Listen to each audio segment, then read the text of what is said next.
I'm suing my mother-in-law for what she did to my son. My boyfriend comes from this, been in the US since the Mayflower family. He's also super blonde and blue-eyed, which I never paid much attention to until I met his family. They're all really blonde, and they act like it's something they've earned. It's weird. They find a way to work into every conversation that it's so hard to go out in the sun and so hard to find clothes that look good on them because they're just so pale and blonde. In this way that makes it obvious that they're not actually complaining about it. You know what I'm talking about. All of my boyfriend's sisters went on to marry guys who look creepily just like my boyfriend and have their little blonde babies, and everyone's very happy in the family portrait. So as you might expect, they were a little miffed with my boyfriend hooked up with a New York Jew. It's me, hi, with tan skin and a bunch of dark brown curly hair. I don't look like them. I look like Oscar Isaac in a dress. His mom was always cordial to me, but there was definitely a different vibe between how she treated me and how she treats my boyfriend's brother's Claudia Schiffer knockoff girlfriend. Whatever, I didn't care. And after I got pregnant, whoops, she started being a little warmer towards me because people get excited when there's a baby in the mix. But she'd throw in a lot of little comments over the course of my pregnancy, moments where she'd just stop and sigh and say something like, I just hope he fits in with the family. I would usually just pretend I didn't know what she meant and say, oh, I'm sure he'll root for the Eagles just like you, or you know he's going to love your pot roast, or whatever. And she'd just smile kind of blandly, like she does. Well, my son was born 5 months ago,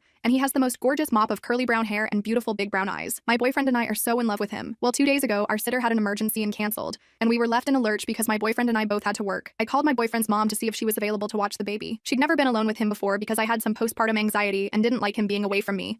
And honestly, because she'd always seemed a little cold and hands-off with my boyfriend's nieces and nephews, so I didn't think babysitting was really her thing. To my surprise, she was eager to do it, so I dropped the baby off there on my way to work. My boyfriend's shift ended before mine did, so he was going to pick him up in a few hours. Throughout the day, I got a few texts from my boyfriend's mom that the baby was doing great and having a good time. I was just about to leave work when my boyfriend called me and asked if I was on my way home. I said almost, and he said, you might want to hurry. He said he didn't want to tell me anything more over the phone, but assured me that the baby was fine. Obviously, I broke like 9,000 laws getting home as fast as I could. I ran in through the front door and my boyfriend was holding the baby, and he was blonde. Bleached out piss yellow straw dry blonde, with his beautiful curls completely destroyed and his hair sticking out in all directions like he'd been electrocuted. Worst of all was his eyebrows. They'd clearly been bleached too, and the skin around them was red and blistered. I started screaming and asked my boyfriend what the actual F had happened, and he said, my mother thought it would be a nice surprise, but she thinks maybe he had a bad reaction to it or something. I said, he had a normal reaction to bleach near his eyes. I couldn't believe that she would take her obsession with her family all looking like Northern European clones so far that she would injure my child. He was crying and clearly so uncomfortable, and I felt like the worst mother in the world for leaving him with her. I immediately took him to urgent care because I was worried about the burns that close to his eyes. They gave him an examination and said that thankfully his vision seems okay, but he definitely has chemical burns on his eyelids. My boyfriend said he was completely on my side and his mother was way out of line, but then he said, I'll talk to her. Talk to her? Number, she assaulted our child and could have blinded him. I told him that when he talks to her, he better just be telling her to lawyer up. He said if I sue his mother, he doesn't think our relationship will last. I said, there's the door.